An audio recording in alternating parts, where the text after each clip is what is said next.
ఒక పర్సన్ ఏ ఏజ్ వాళ్ళైనా సరే వాళ్ళకి హార్ట్ అటాక్ రాబోతుంది అని ఎట్లా తెలుసుకోవచ్చు? యూజువల్గా ఈసీజీ ఎకో అనేది ఎట్లా ఉంటాయంటే ఈసీజీ ఎకో ఒక హార్ట్ అటాక్ రావడానికి ఒక అరగంట ముందు కూడా నార్మలే ఉంటాయి. రెగ్యులర్గా బాత్రూంలో పడిపోయే వాళ్ళు పడిపోతూనే ఉన్నారు, వాళ్ళు మనకు కనపట్ల. ఇతను ఫుల్ ఫిట్నెస్లో ఉండి యంగ్ పర్సన్ మీకు ట్రెడ్మిల్ చేస్తూ ఆగిపోయి సడన్గా కొలాప్స్ అయిపోతున్నాడు మనిషి. యూత్, అది కూడా ఫిట్గా ఉన్న యూత్లో 617 మంది సడన్ గా చనిపోయారు. ఫంక్షన్స్ లో డాన్సెస్ వేసేటప్పుడు కూడా చాలా విపరీతమైన ఎక్సర్సైజ్ తక్కువ టైంలో వస్తుంది. ఆగిపోయి పడిపోతారు అన్నట్టు, కొంచెంసేపు పడిపోతారు. ఇంటర్నల్గా ఏం జరుగుతుంది ఇంటర్నల్గా హార్ట్ వైజ్? సిపివిటి అని కొన్ని రకాల జబ్బులు ఉంటాయి, ఇవి బయటకు కనపడవు. లేదంటే వాళ్ళ మార్కెటింగ్ క్యాంపెయిన్స్లో ఇది తింటే లైట్గా ఉంటుంది, గుండె బాగుంటుంది, ఇట్లాంటివన్నీ రాస్తుంటారు. ఒక అమ్మాయిని అప్రోచ్ అయ్యాడు అబ్బాయి అనుకోండి, కొంచెం టెన్షన్ లాగా దడలాగా అనిపిస్తుంటుంది. దానికి కారణం ఏంటంటే లోపల ఇప్పుడు టాప్ కిల్లర్ ఏది ప్రపంచం మొత్తం మీద అంటే హార్ట్ డిసీజే ఉంటుంది first.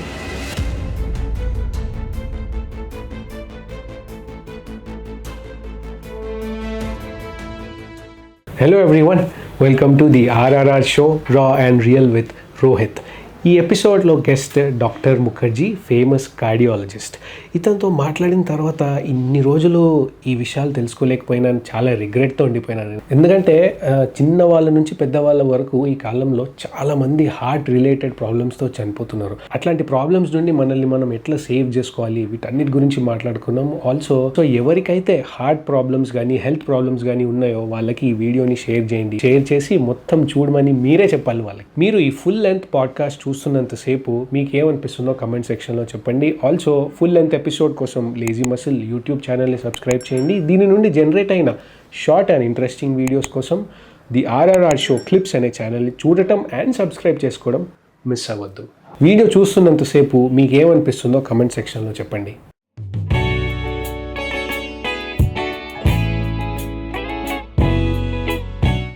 Hello doctor Mukherjee, welcome to the RRR show raw and real with Rohit.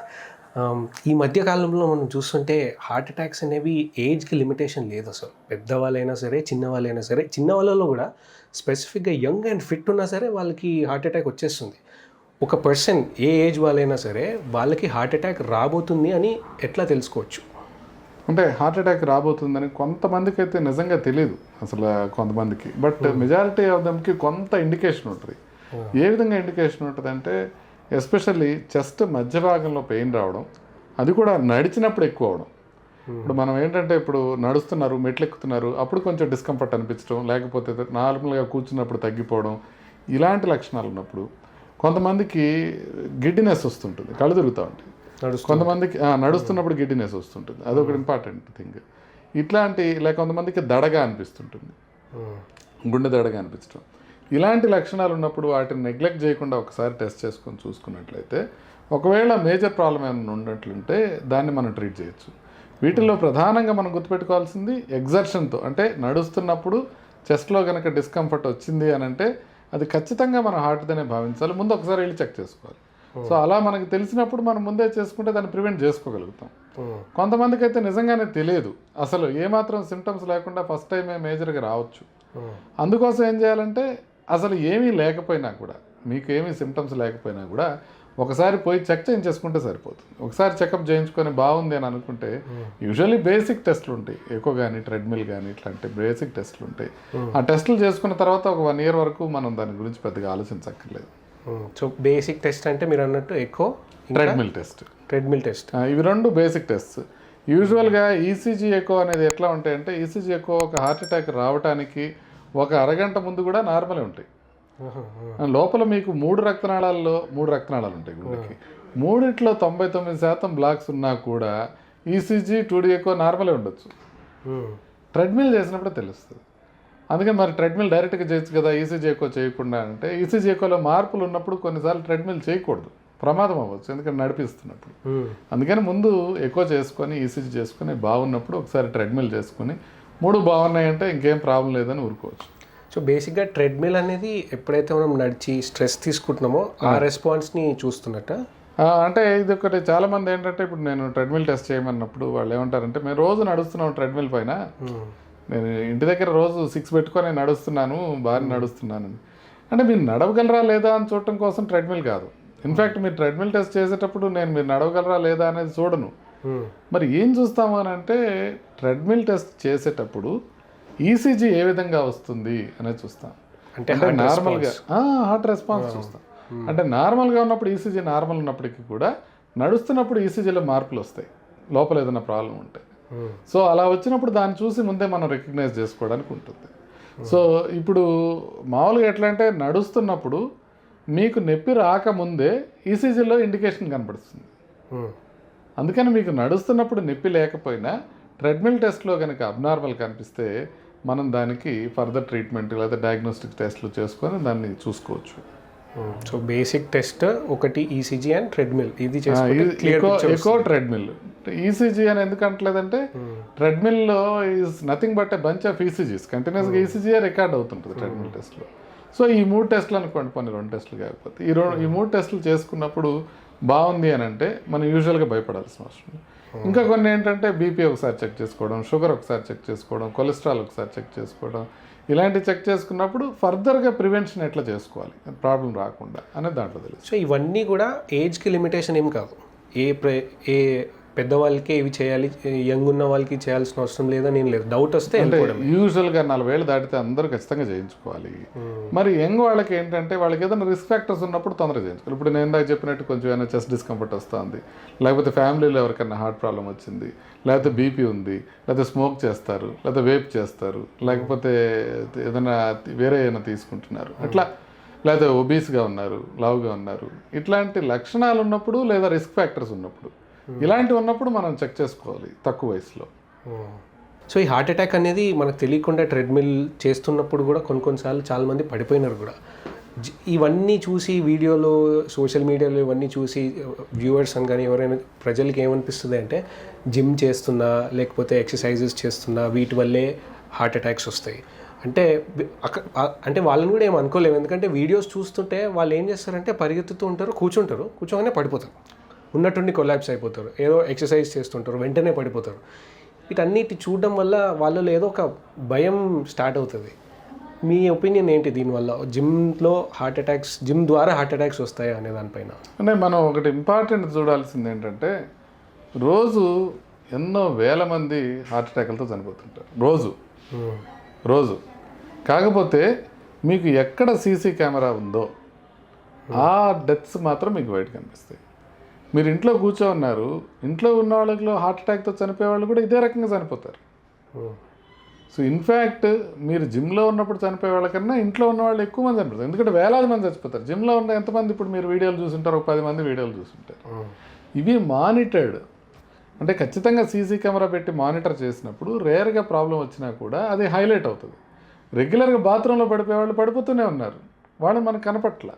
So అందుకని majority of the heart attack deaths సడన్గానే అవుతాయి. Majority of this heart attack sudden deaths ఏమీ చేయకుండా కామ్గా ఉన్నప్పుడే అవుతాయి. కాకపోతే జిమ్లో వచ్చేవి మనకి ఒక పెద్ద ఇంపాక్ట్ అనేది క్రియేట్ చేస్తాయి. ఎందుకంటే వీళ్ళు హెల్తీగా ఉన్న పీపుల్. ఇప్పుడు ఏదో హార్ట్ ప్రాబ్లం వచ్చి 2-3 అటాక్లు వచ్చి ఇంటి దగ్గర కూర్చొని టీవీ చూస్తున్న వ్యక్తి కాదు ఇతను ఫుల్ ఫిట్నెస్లో ఉండి యంగ్ పర్సన్ మీకు ట్రెడ్మిల్ చేస్తూ ఆగిపోయి సడన్గా కొలాప్స్ అయిపోతున్నాడు మనిషి. So it creates a big impact on people. So ఇట్లా ఏమైనా జరుగుతుందా? సో చాలామంది ఏంటి కోవిడ్ వచ్చిన తర్వాత లేకపోతే వ్యాక్సిన్స్ వేసుకున్న తర్వాత ఇట్లా వస్తుందా అని అడుగుతుంటారు. మీకు ఒక స్టడీ గురించి చెప్తాను, నేను అందరికీ చెప్తా ఉంటాను. ఇది 2014 నుంచి 2018 వరకు ఒక ఫీఫా అనేది ఉంటుంది, మీకు తెలుసు కదా, ఫుట్బాల్ సమాఖ్య. సో వాళ్ళు ఒక స్టడీ నిర్వహించారు. 2014 నుంచి 2018 వరకు ఫుట్బాల్ ఆడుతూ ఎంతమంది చనిపోయారు, ఫుట్బాల్ ఆడుతూ అంటే గ్రౌండ్లో ఆడుతూ ఎంతమంది చనిపోయారు, అంటే వీళ్ళందరూ ఫిట్గా ఉన్న పీపుల్ కదా. నేను చెప్పిన టైం మీరు గుర్తించాలి, 2014 నుంచి 2018 వరకు, కోవిడ్ ఇంకా రాలా, 617 మంది ప్రపంచవ్యాప్తంగా చనిపోయారు. ఇది ఫుట్బాల్ ఆడుతూ. అంటే వీళ్ళు యూత్, ఫుట్బాల్ ఆడుతున్నారంటే 45 ఇయర్స్ ఉండవు కదా, యూత్, అది కూడా ఫిట్గా ఉన్న యూత్లో 617 మంది సడన్గా చనిపోయారు. బ్రిటిష్ మెడికల్ జర్నల్లో పబ్లిష్ చేశారు, నేను ఇది ఎక్కడ ఊరికే చెప్పడం. సో అంటే కోవిడ్ రాకముందు కూడా సడన్ డెత్స్ ఉన్నాయి, అప్పుడు కూడా చూసిన వాళ్ళకి మనకు తెలుస్తున్నాయి, అప్పుడు కూడా యంగ్ పీపుల్లో ఉండేవి. కానీ 2-3 కారణాల వల్ల ఇప్పుడు బాగా ఎక్కువైపోయింది. మానిటరింగ్ ఎక్కువైపోవడం, సీసీ కెమెరాస్ మనకి ఎక్కడ పడితే అక్కడ మానిటరింగ్ ఉండటం, సోషల్ మీడియా ఎక్కువైపోవడం. ఇప్పుడు జిమ్లో మీరు చెప్తున్న ఇన్సిడెంట్ని మీతో పాటు నాతో పాటు మొత్తం ప్రపంచం అంతా చూసుంటుంది అతను చనిపోవడం అనేది. సో అందుకని ప్రజల్లోకి బలంగా వెళ్ళిపోతుంది. నా ఉద్దేశం ఏంటంటే జిమ్లో మీరు ఎక్సర్సైజ్ చేసేటప్పుడు కొన్ని జాగ్రత్తలు తీసుకోవాలి. ఒకటేంటంటే పక్కన వాడిని చూసి టెంప్ట్ అవ్వకూడదు. ఇప్పుడు మిమ్మల్ని చూసి మీరు 120 kgs లిఫ్ట్ చేస్తారు చెస్ట్ బెంచ్ ప్రెస్ అని, నేను వచ్చి వాడు 120 kgs చేయడానికి ప్రయత్నం చేయకూడదు. నేను ఒక 20 kgs లిఫ్ట్ చేస్తుంటే 20 kgs స్టార్ట్ చేయాలి. తర్వాత నేను ఒక 10% ఇంక్రిమెంట్తో ఇప్పుడు మనం 20 kgs చేస్తున్నాం, ఒక 3 months పోయిన తర్వాత 25 kgs లిఫ్ట్ చేయాలి, అట్లా చేయాలి. అంతేగాని ఒక్కసారి చేస్తే ప్రాబ్లం అవుతుంది.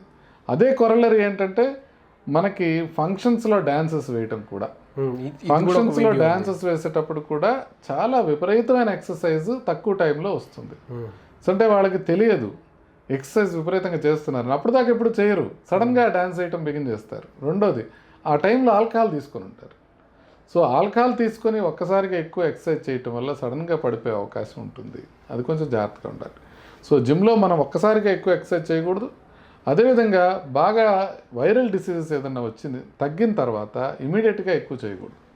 అంటే కొన్నిసార్లు సబ్ క్లినికల్ మయోకార్డైటిస్ అని ఉంటుంది. మీకు వైరల్ ఫీవర్ వచ్చింది, నార్మల్ వైరస్ ఫీవర్, కోవిడ్ కాదు, ఏదో ఫ్లూ, ఏదో చిన్న డిసీజ్ వచ్చింది, సబ్ క్లినికల్గా హార్ట్ మజిల్ ఎఫెక్ట్ అయ్యే అవకాశం ఉంటుంది.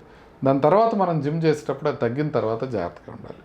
తర్వాత ఎలక్ట్రోలైట్ డిప్లీషన్ లేకుండా చూసుకోవాలి. అంటే మనం తీసుకునేది బాగా ఎక్కువ స్వెట్టింగ్ కానీ, బాగా ఎక్కువ సమ్మర్ మంత్లో మనం చేస్తున్నప్పుడు డీహైడ్రేట్ అయిపోయినప్పుడు, పొటాషియం సోడియం తక్కువ ఉన్నప్పుడు కొన్నిసార్లు రిథమ్ డిస్టర్బెన్స్ వచ్చి సడన్గా పడిపోయే అవకాశం ఉంటుంది. దాన్ని మనం జాగ్రత్తగా గుర్తుపెట్టుకోవాల్సిన అవసరం ఉంటుంది. ఇక ఇవి కాకుండా మీరు జిమ్ చేస్తున్నప్పుడు నేను ఇందాక చెప్పినట్టుగా ఏదన్నా కొంత సిమ్టమ్స్ వస్తే అక్కడ ఆగి చెక్ చేయించుకొని తర్వాత చేయాలి. సిమ్టమ్స్ ఉన్నప్పుడు మనం ఏమీ చేయకుండా అలాగే మనం కంటిన్యూ చేస్తుంటే సడన్గా పడిపోయే అవకాశం ఉంటుంది. సో ఈ జాగ్రత్తలు తీసుకొని మీరు జిమ్ చేయడం అనేది మంచిది. ఎందుకు అనంటే ఎక్సర్సైజ్ చేసిన వాళ్ళకి హార్ట్ ప్రాబ్లమ్స్ వచ్చే అవకాశం చాలా తగ్గుతుంది. ఎక్సర్సైజ్ చేస్తున్నప్పుడు మీకు డిస్కంఫర్ట్ వస్తే హార్ట్ ప్రాబ్లం ఉండే తెలిసే అవకాశం ఉంటుంది ముందే. అంటే మీరు ఎప్పుడు రిస్క్లో ఉన్నారు, ఎక్సర్సైజ్ చేయట్లేదు అనుకోండి, లేట్గా తెలుస్తుంది. ఎక్సర్సైజ్ చేస్తున్నారు అనుకోండి, అది కొంచెం తొందరగా తెలుస్తుంది.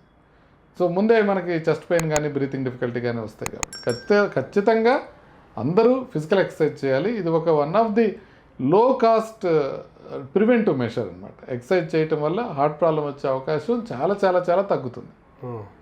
సో మీకు అర్థమైంది. ఎక్సర్సైజ్ చేసేటప్పుడు వచ్చేది, మీరు ఫర్ ఎగ్జాంపుల్ 1 million పీపుల్ మీకు జిమ్ చేస్తుంటే ఎనీ పర్టికులర్ డే బహుశా ఒకళ్ళు చనిపోతారేమో, కానీ ఈ 1 million మందికి హార్ట్ ప్రాబ్లం వచ్చే అవకాశం ప్రతి నిమిషము తగ్గుతూ పోతుంది.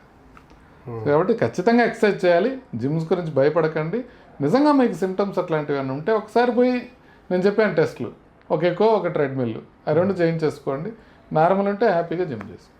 ఇప్పుడు కొంచెం ఇంటర్నల్గా వెళ్తే మీరు అన్నారు కదా, ఎక్కువ డ్యాన్స్ చేసినా సడన్గా, లేదా సడన్గా ఎక్కువ హెవీ వెయిట్స్ లిఫ్ట్ చేసినా ఆగిపోయి పడిపోతారు అన్నట్టు, కానీ కొంచెంసేపు పడిపోతారు. ఇంటర్నల్గా ఏం జరుగుతుంది ఇంటర్నల్గా హార్ట్ వైజ్ ఇట్లా పడిపోవడానికి? చాలా గుడ్ క్వశ్చన్ అండి. అంటే ఇంటర్నల్గా ఏం జరుగుతుందంటే 2 రకాల ప్రాబ్లమ్స్ ఉంటాయి మనకి. ఒకటి గుండె రిథమ్ డిస్టర్బెన్సెస్ వచ్చి సడన్గా ఆగిపోవడం. అంటే గుండె ఇర్రెగ్యులర్గా కొట్టుకొని సడన్గా ఆగిపోతుంటుంది. ఈ ఎలక్ట్రోలైట్ డిస్టర్బెన్స్ వచ్చిన వాళ్ళకి, ఇట్లాంటి వాళ్ళకి కొంతమందికి కంజెనిటల్గా కొంత ప్రాబ్లం ఉంటుంది, బయటకు కనపడని ప్రాబ్లం. సో వీటిల్లో 4-5 చాలా ఇంపార్టెంట్ ఉంటాయి. HOCM అని, ARVD అని, షార్ట్ క్యూటీ అని, లాంగ్ క్యూటీ అని, బ్రుగాడా అని, CPVT అని, కొన్ని రకాల జబ్బులు ఉంటాయి. ఇవి బయటకు కనపడవు, మామూలుగా ఉంటారు, మనలాగే ఉంటారు. సడన్గా వాళ్ళకి ఆ ప్రాబ్లమ్స్ ఉన్న వాళ్ళు ఎక్కువగా ఎక్సర్సైజ్ చేసినప్పుడు సడన్గా కొలాప్స్ అయిపోయే అవకాశం ఉంటుంది. ఇది రేర్. మరి కామన్గా ఎందుకు జరుగుతుంది అని అంటే, కామన్గా రక్తనాళం లోపల కొంత బ్లాక్ ఆల్రెడీ ఉంటుంది. ఆ బ్లాక్ ఉన్నప్పుడు అది కొలెస్ట్రాల్తో అది బ్లాక్ లాగా ఉంటుంది. ఒక రోడ్డు మీద స్పీడ్ బ్రేకర్ లాగా అనుకోండి, అలా కొంత బ్లాక్ ఉంటుంది.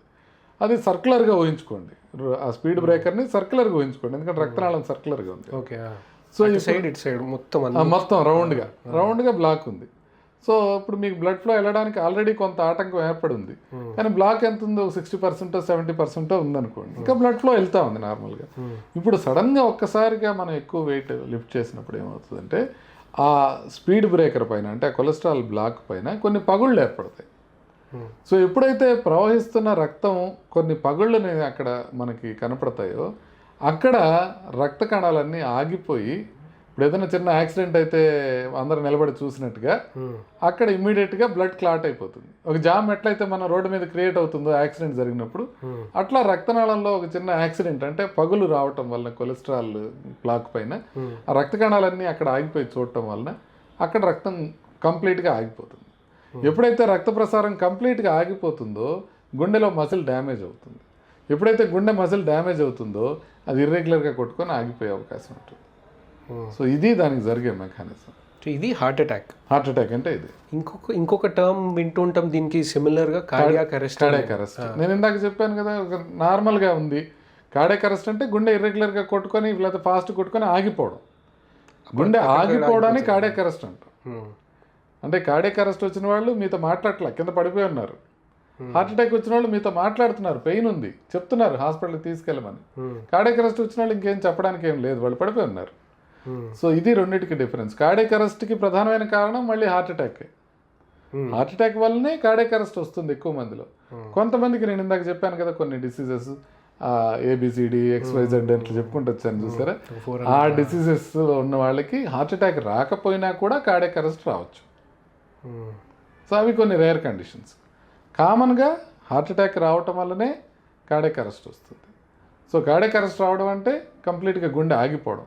హార్ట్ అటాక్ అంటే గుండె మజిల్ డ్యామేజ్ అవుతుంది కానీ ఇంకా కార్డియాక్ అరెస్ట్ రాలేదు. కార్డియాక్ అరెస్ట్కి ముందు స్టేజ్ హార్ట్ అటాక్. సో ఈ బ్లాకేజ్ అన్నారు కదా, ఈ బ్లాకేజ్ విషయాన్ని కొందరు అడ్వాంటేజ్గా తీసుకొని ఈ కుకింగ్ ఆయిల్ కంపెనీస్ వాళ్ళ ప్యాకేజింగ్ పైన healthy heart, literally healthy heart అనే రాసుకుంటున్నారు. లేదంటే వాళ్ళ మార్కెటింగ్ క్యాంపెయిన్స్లో ఇది తింటే లైట్గా ఉంటుంది, గుండె బాగుంటుంది, ఇట్లాంటివన్నీ రాస్తుంటారు. అసలు నిజమైన ఒక ఏమవుతుందంటే ఇది బాగుంది, ఇది హెల్త్కి మంచిది అనేసరికి మన వాళ్ళు ఓవర్ డూ చేస్తాం, ఎక్కువ తినేస్తాం ఇది మంచిది అనుకొని. ఇది ఏ విధంగా అసలు నిజమైన అంటే అసలు ఫుడ్ హెల్త్ అనే విషయం చాలా కాంప్లెక్స్ విషయం.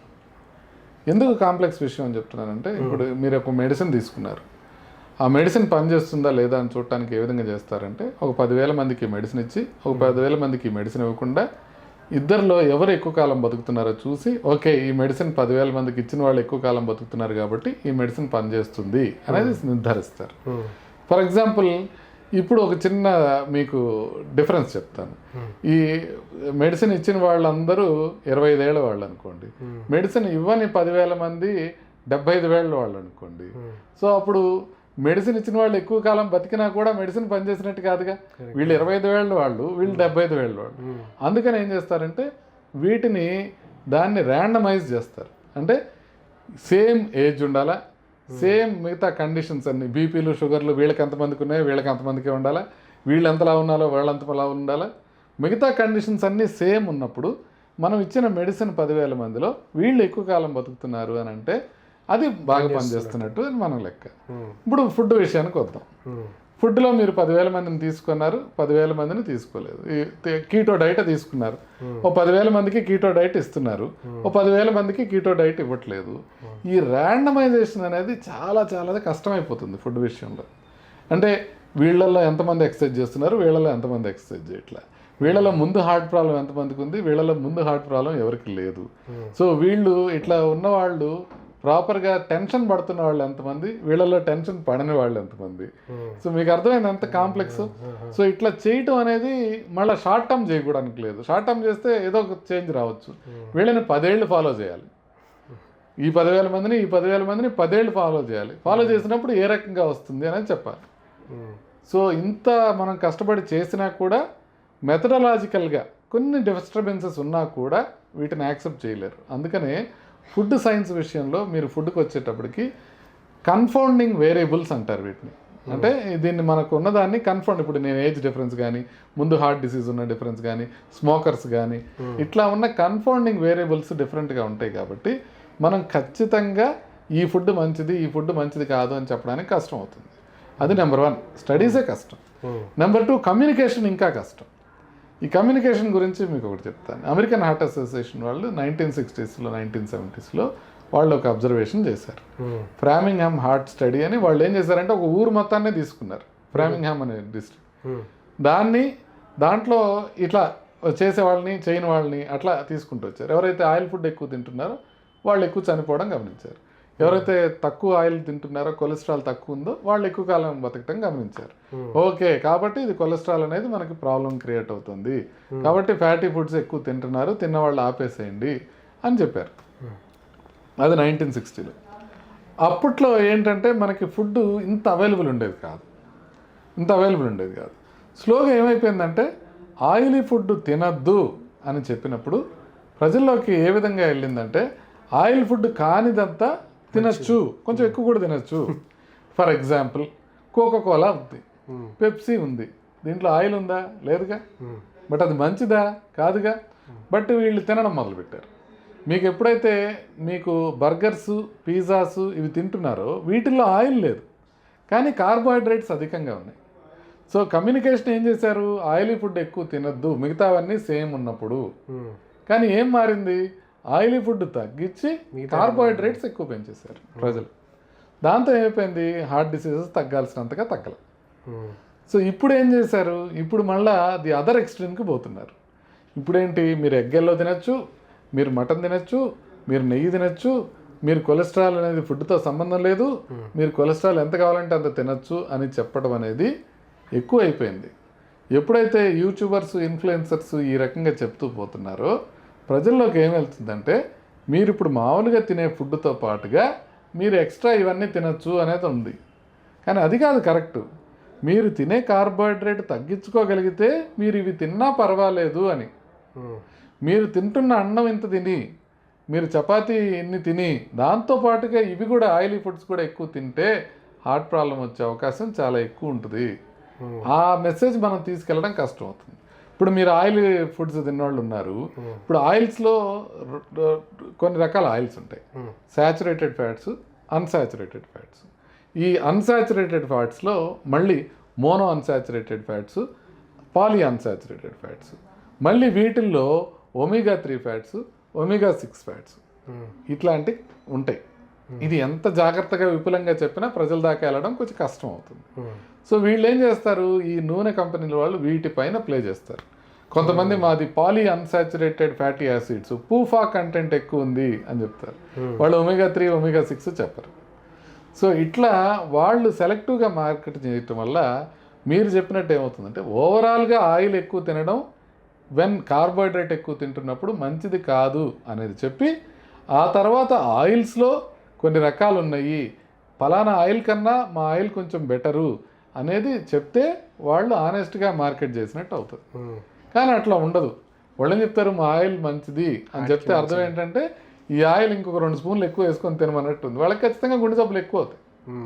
అర్థమైంది కదా? మీరు చెప్పింది కరెక్ట్, కానీ దానికి బ్యాక్గ్రౌండ్ ఇది.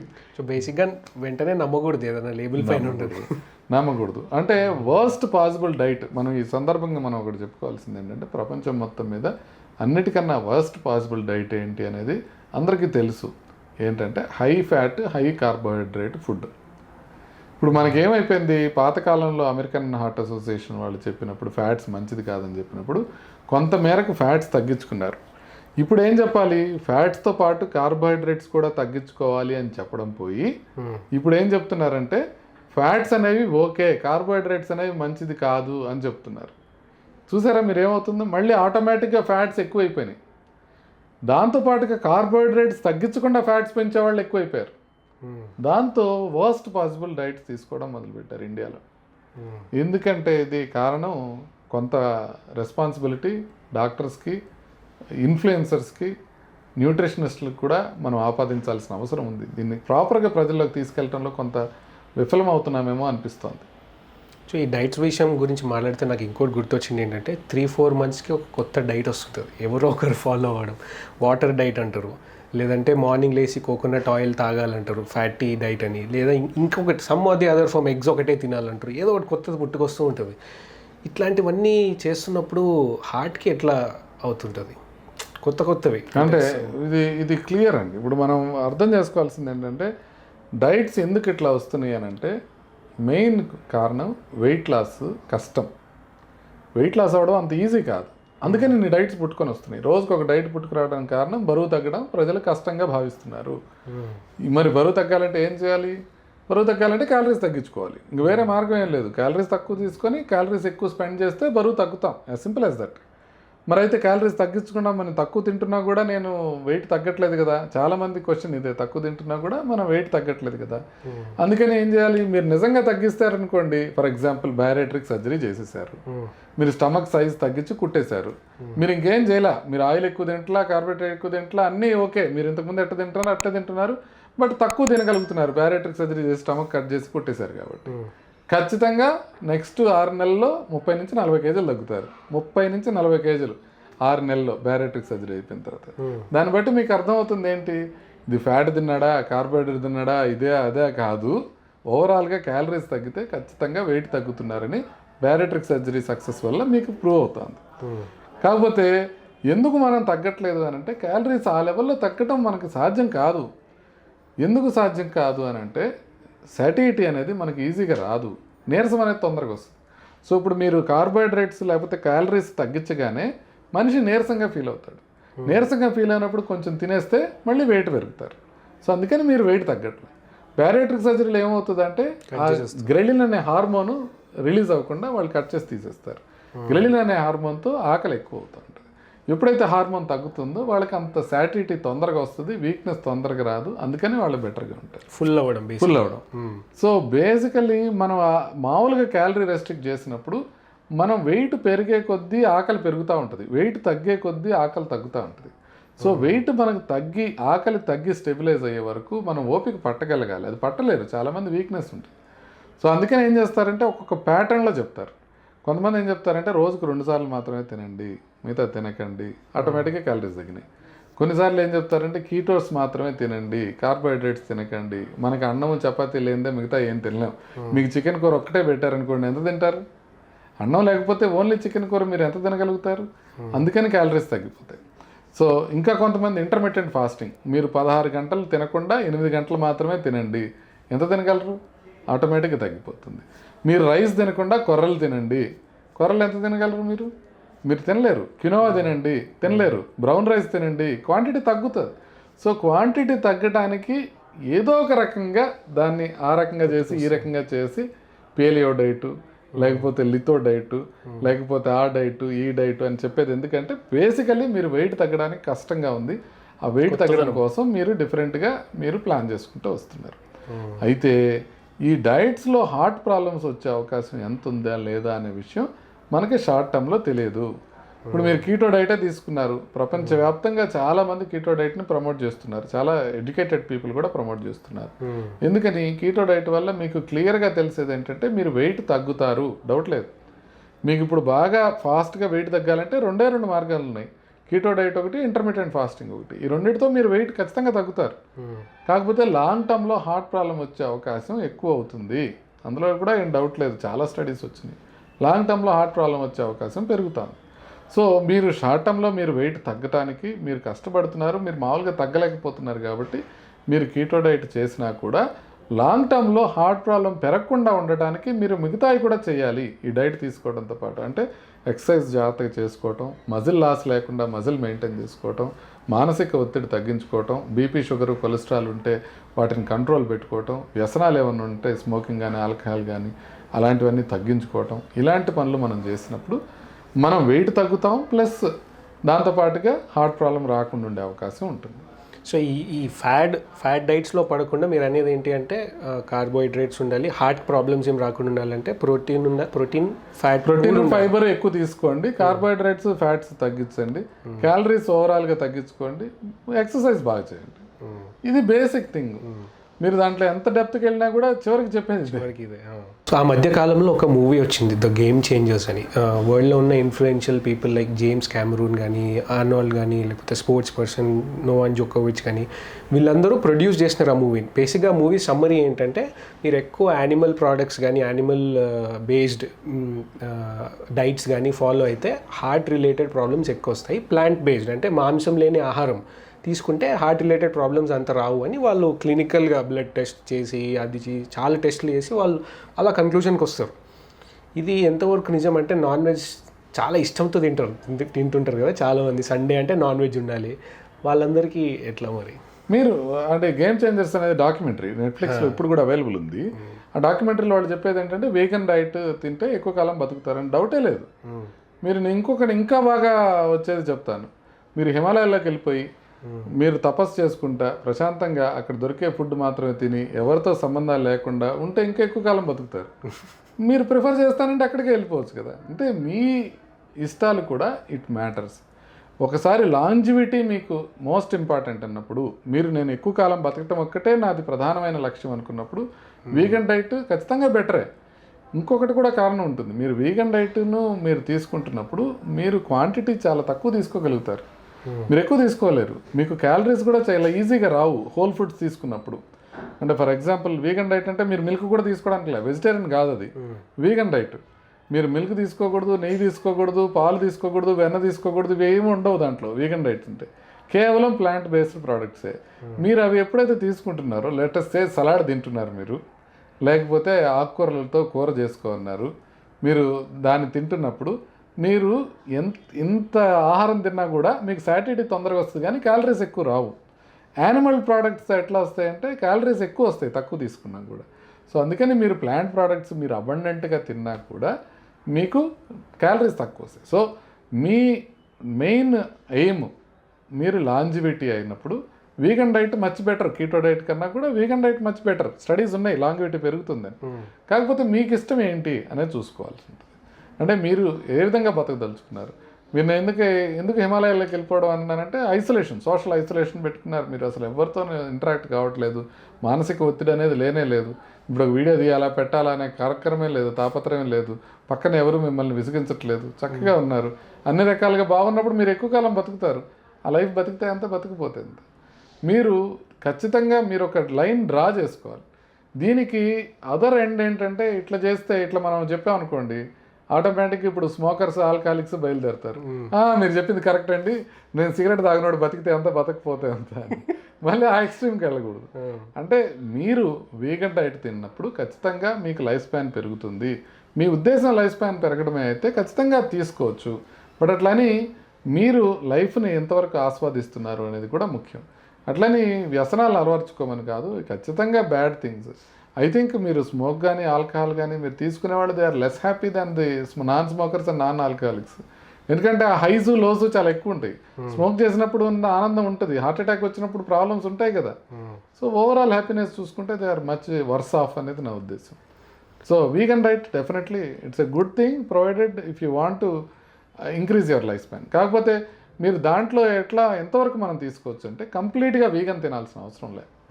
మీరు వెజిటేరియన్ కానీ లేకపోతే నాన్ వెజిటేరియన్ కానీ నార్మల్గా తీసుకుంటూ వీగన్ ప్రోడక్ట్స్ని ఎక్కువ తీసుకొని నాన్ వెజిటేరియన్ ప్రోడక్ట్స్ తక్కువ తీసుకుంటే కొంతవరకు బెనిఫిట్ ఉండే అవకాశం ఉంటుంది. ప్లస్ లైఫ్లో కూడా మనం ఎంతో కోల్పోయామన్నంత బాధపడాల్సిన అవసరం కూడా ఉండదు. సో అంటే హార్ట్ ప్రాబ్లమ్స్ వస్తాయి అంటే యానిమల్ బేస్డ్లో అంటే ముందన్నట్టు బ్లడ్ వెజల్కో ఆ ఫ్యాట్ అన్నారా, కొలెస్ట్రాల్ అన్నారా, కొలెస్ట్రాల్ ఎక్కువ ఫామ్ అవుతుంటుందా లేకపోతే యానిమల్ ప్రోడక్ట్స్ అనే కాదు, మీరు క్యాలరీస్ ఎప్పుడైతే ఎక్కువ తీసుకుంటున్నారో మీరు ఎక్కువ తీసుకుంటున్న క్యాలరీస్ అన్నీ బాడీలో స్టోర్ అవ్వడానికి ఒక సబ్స్టెన్స్ ఉంటుంది. ఎలా స్టోర్ అవుతుంది? మీరు తీసుకున్న ఎక్కువ ఫుడ్ ఫ్యాట్ రూపంలోనే స్టోర్ అవుతుంది. కావాల్సిందంతా ఖర్చు పెట్టుకోగా మిగిలింది కార్బోహైడ్రేట్ లాగా స్టోర్ చేయదు బాడీ ఫ్యాట్ కింద స్టోర్ చేస్తుంది. సో కొలెస్ట్రాల్ మీరు తీసుకోకపోయినప్పటికీ కొలెస్ట్రాల్ బాడీలో తయారు చేసుకొని ఎక్కువ తీసుకుంటారు. మీరు అసలు కొలెస్ట్రాల్ లేని ఫుడ్డే తిన్నారు, చాలా ఫుడ్ తింటున్నారు రోజు, అదంతా తిన్నది మన కొలెస్ట్రాల్ కిందే ఫామ్ అవుతుంది, ఫ్యాట్ కిందే ఫామ్ అవుతుంది. ఆ ఫ్యాట్ రక్తనాళాల్లో ఫామ్ అయినప్పుడు ఖచ్చితంగా హార్ట్ అటాక్ వస్తాయి. అంటే వీళ్ళు వీగన్స్ ఏదైతే ఉన్నారో వీళ్ళకి అస్సలు హార్ట్ ప్రాబ్లమ్స్ రావని కాదు, నాన్ వెజిటేరియన్స్ కన్నా తక్కువ వస్తాయి. ఇప్పుడు వీళ్ళకి 80 yearsకి వచ్చిందనుకోండి, ఈ నాన్ వెజిటేరియన్ తీసుకుంటున్న వాళ్ళకి 90 yearsకి వస్తుంది. బట్ వస్తుంది, చివరికి పోయేది హార్ట్ ప్రాబ్లంతోనే కదా అందరం పోయేది. మెజారిటీ పోయేది కార్డియాక్ అరెస్ట్ వచ్చినప్పుడే పోతాం. ఇప్పుడు టాప్ కిల్లర్ ఏది ప్రపంచం మొత్తం మీద అంటే హార్ట్ డిసీజే ఉంటుంది ఫస్ట్, తర్వాత క్యాన్సర్లు, తర్వాత ఇన్ఫెక్షన్ డిసీజెస్, తర్వాత లంగ్ డిసీజెస్, ఇవన్నీ ఉంటాయి. ఫస్ట్ టాప్లో ఉండేది హార్ట్ డిసీజే. సో అందుకని వీగన్స్కి రాదని కాదు, వాళ్ళకి కూడా వస్తుంది, కాకపోతే ఛాన్స్ తక్కువ ఉంటుంది. ఎందుకంటే మీరు క్యాలరీస్ తక్కువ తీసుకుంటారు. మీరు వీగన్ తీసుకునే వాళ్ళందరూ చాలా సన్నగా ఉంటారు. వీగన్ దీన్ని లావ్ అవటం చాలా కష్టం. వెజిటేరియన్తో లావ్ అవ్వచ్చు, ఎందుకంటే మీరు నెయ్యి, పన్నీరు ఇట్లాంటివన్నీ పడినప్పుడు మీరు లావ్ అవ్వచ్చు. కానీ వీగన్స్ లావ్ అవ్వడం అంత ఈజీ కాదు. అంటే ఎందుకు హార్ట్ రిలేటెడ్ ప్రాబ్లమ్స్తో చనిపోయినది ఎక్కువ ఉంది?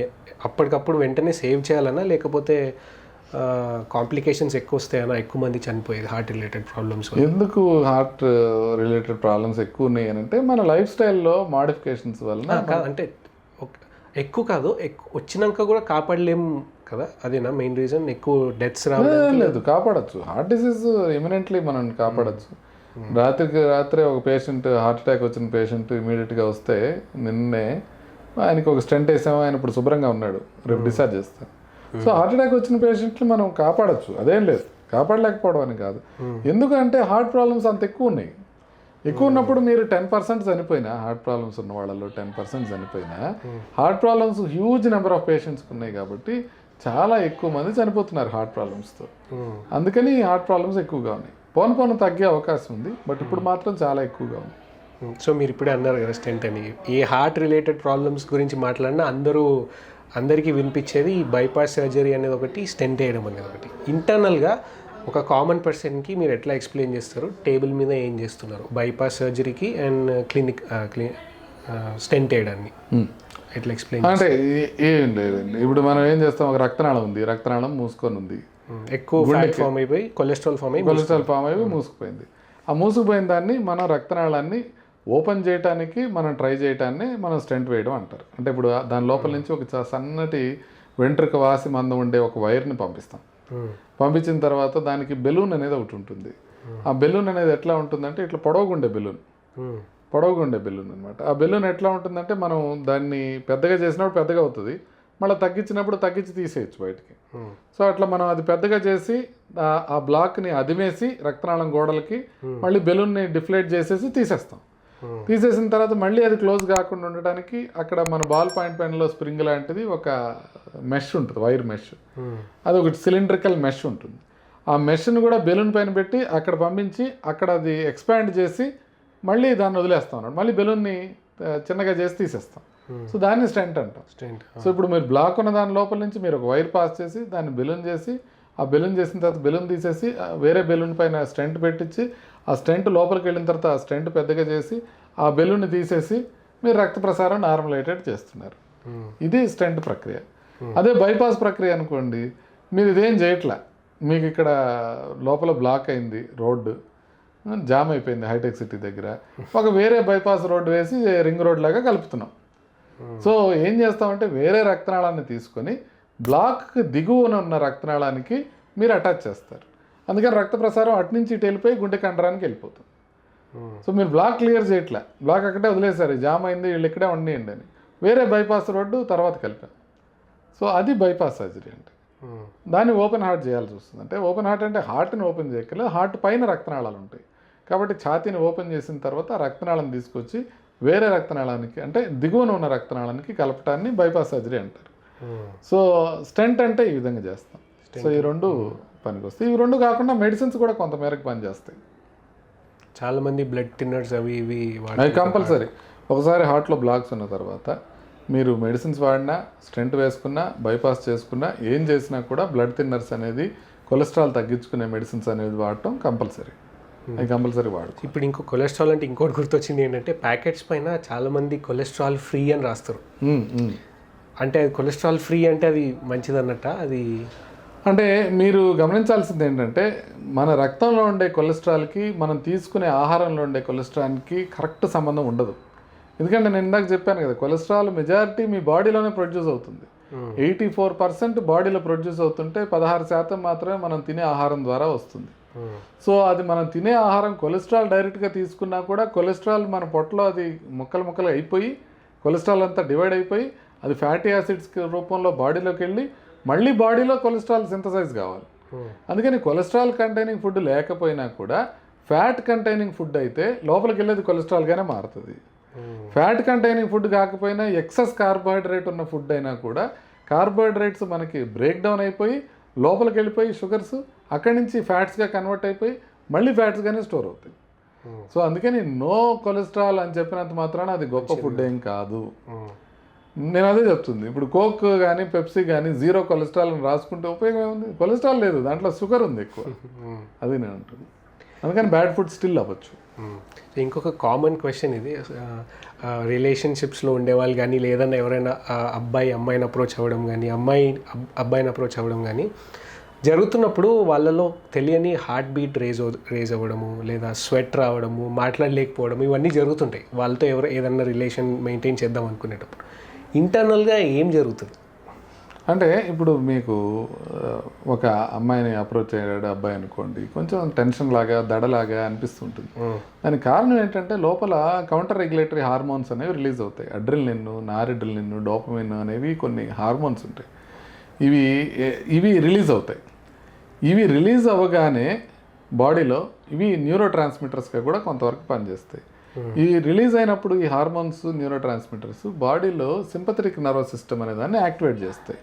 అది యాక్టివేట్ అయినప్పుడు మనకి ఏమేమి జరుగుతాయంటే గుండె వేగం పెరుగుతుంది, బీపీ పెరుగుతుంది, తర్వాత స్వెట్ రావడం అనేది జరుగుతుంటుంది. చేతుల్లో కాళ్ళల్లో స్వెట్ వస్తుంది. సడన్గా మనకి ఇవన్నీ రావడం వల్ల గుండె దడగా అనిపించడం అనేది జరుగుతుంది. నోరు ఆరిపోతుంది.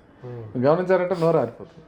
ఇదంతా ఈ హార్మోనల్ ఇన్ఫ్లుయెన్స్ అనమాట. మనం రాగానే అదంతా జరగడం అనేది హార్మోనల్ ఇన్ఫ్లుయెన్స్. అది నార్మల్. ఇదే మీకు టెన్షన్ వచ్చినప్పుడు కూడా ఇదే ఉంటుంది. మీకు ఇట్లా లేదు, ఒక హారర్ సినిమానో లేకపోతే భయపడుతున్నారు, అప్పుడు కూడా మీకు ఇదే రకంగా ఉంటుంది.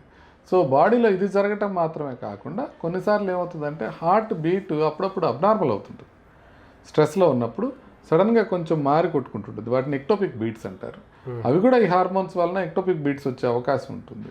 సో ఎక్టోపిక్ బీట్స్ వల్ల కూడా గుండె దడగా అనిపించడం, చెమటలు పట్టినట్టు అనిపించడం, కొంతమంది కళ్ళు తిరిగినట్లు అనిపించడం, కొంతమంది సడన్గా మోషన్కి రావాల్సిన అవసరం రావడం, ఇట్లాంటివన్నీ సమస్యలు ఉంటాయి. సో అందుకనే అలా మనకి అంత ఎక్సైట్మెంట్లో అలా ఎక్సైట్మెంట్కి సంబంధించిన హార్మోన్స్ రిలీజ్ అవ్వటం వల్ల అలా ఉంటుంది. అదొక్కసారి మనం గమనించుకుంటే అది మళ్ళీ రాకుండా చూసుకునే అవకాశం. కొందరు అది కూడా ఫీల్ అవ్వాలనుకుంటారు. అవును, that's addictive. So doctor, on an ending note ఏం చెప్పాలనుకుంటున్నారు వ్యూవర్స్కి? నేను ప్రజలకు చెప్పదలుచుకుంది ఏంటంటే 90% of the heart disease is preventable. మనం ఖచ్చితంగా దీన్ని కాపాడుకోవచ్చు గుండె ప్రాబ్లమ్స్ రాకుండా. అయితే ఎవరో ఒక కొత్త వ్యక్తి పైనుంచి దిగొచ్చి మనకి గుండె జబ్బు రాకుండా నివారించుకోవడానికి ఒక అద్భుతమైన రహస్యం చెప్పేస్తారు అని ఎక్స్పెక్ట్ చేయడం పొరపాటు. గుండె జబ్బు రాకుండా ఉండటానికి తీసుకోవాల్సిన జాగ్రత్తలన్నీ నాలాగే మీకు కూడా తెలుసు. అవేంటి? బీపీ, షుగరు, కొలెస్ట్రాల్ కంట్రోల్ పెట్టుకోవటం, బరువు అనేది జాగ్రత్తగా పెట్టుకోవటం, రెగ్యులర్గా ఎక్సర్సైజ్ చేయటం, ఆహారం విషయంలో జాగ్రత్తలు తీసుకోవటం, వ్యసనాలు ఏమన్నా ఉంటే మానుకోవడం, అంటే స్మోకింగ్ కానీ, ఆల్కహాల్ కానీ, లేకపోతే వేపింగ్ కానివ్వండి, లేకపోతే కొకైన్ కానివ్వండి, వాటెవర్ మీరు చేసుకునేది వ్యసనాలు ఏమున్నా కూడా మానేయటం, నిద్ర సరిగ్గా పోవటం, తర్వాత మానసిక ఒత్తిడిని బాగా తగ్గించుకోవటం, మనకి ఏదైనా ప్రాబ్లమ్స్ ఉంటే ముందే వాటిని చెకప్ చేసి ట్రీట్ చేసుకోవటం. ఇవి కనుక మనం రెగ్యులర్గా చేసినట్లయితే 90% వరకు మనం గుండె జబ్బుల్ని నివారించుకోవచ్చు కంప్లీట్గా. ప్రజల్లోకి ఈ విషయాలు, తెలిసిన విషయాలే పాటించడం అనేది ఎప్పుడైతే మనకు వెళ్ళగలుగుతుందో, ప్రజలు ఎప్పుడైతే తమకు తెలిసిన విషయాల్ని వాళ్ళు పాటిస్తారో అప్పుడు మనకి గుండె జబ్బులు తగ్గే అవకాశం ఉంటుంది. అంటే మీకు భారతీయుడు సినిమాలో ఒకటి చెప్తూ ఉంటారు, అంటే తెలుసు అందరికీ రాంగ్ రూట్లో వెళ్ళకూడదు అని. సో అక్కడ దాకా వచ్చేటప్పటికి అయ్యో మనకు ఆఫీస్ తొందరగా ఉందనో ఏదో ఒకటి చేసి పక్క నుంచి రాంగ్ రూట్లోకి వెళ్ళిపోయి అవతల వాడికి అడ్డం వచ్చి అందరికీ డిలే అయ్యేటట్టు చేస్తుంటారు. అదేవిధంగా ఆరోగ్యం మెయింటైన్ చేయటం విషయంలో కూడా ఇంత చెప్పాను నేను. మీకు కోలాస్ తాగకూడదని తెలుసు, లేకపోతే ఎక్సెసివ్ ఫ్యాట్ కంటెంట్ తీసుకోకూడదని తెలుసు, పిజ్జాలు బర్గర్స్ మంచిది కాదని తెలుసు, ఛాలెంజ్ చేసి చూస్తుందండి, స్వీట్లు తినడం మంచిది కాదని తెలుసు, ఛాలెంజ్ చేసి చూడండి. ఇప్పుడు దీపావళి వీకెండ్ వస్తుంది, ఎంతమంది మీరు తినకుండా ఉంటారు ఇవిని? ఖచ్చితంగా మనకు తెలిసినవి మనం సరిగ్గా పాటించం, అందుకోసమే మనకి గుండె జబ్బులు వచ్చే అవకాశం ఉంది. కాబట్టి నేను చెప్పేది ఒకటే, మీరు ఏదో అద్భుతమైన రిజల్ట్ వేరే దాని నుంచి వస్తుందని చూడకండి. సింపుల్గా మీకు తెలిసిన విషయాలని మీరు క్రమం తప్పకుండా పాటించినప్పుడు, ఆ సెల్ఫ్ డిసిప్లిన్ మీకు ఉన్నప్పుడు హార్ట్ ప్రాబ్లం వచ్చే అవకాశం చాలా తగ్గుతుంది. కార్డియాలజిస్టుల మీద చాలా వరకు బర్డెన్ తగ్గిపోతుంది. సో ఫుల్ లెంత్ పాడ్కాస్ట్ చూసినారు కదా, నచ్చిందని అనుకుంటున్నా. గుర్తుంది కదా లాస్ట్లో డాక్టర్ ఏం చెప్పినారో వ్యూవర్స్ కోసం, అది ఫాలో అవ్వడం మిస్ అవ్వద్దు. Okay people, this is Rohit signing off.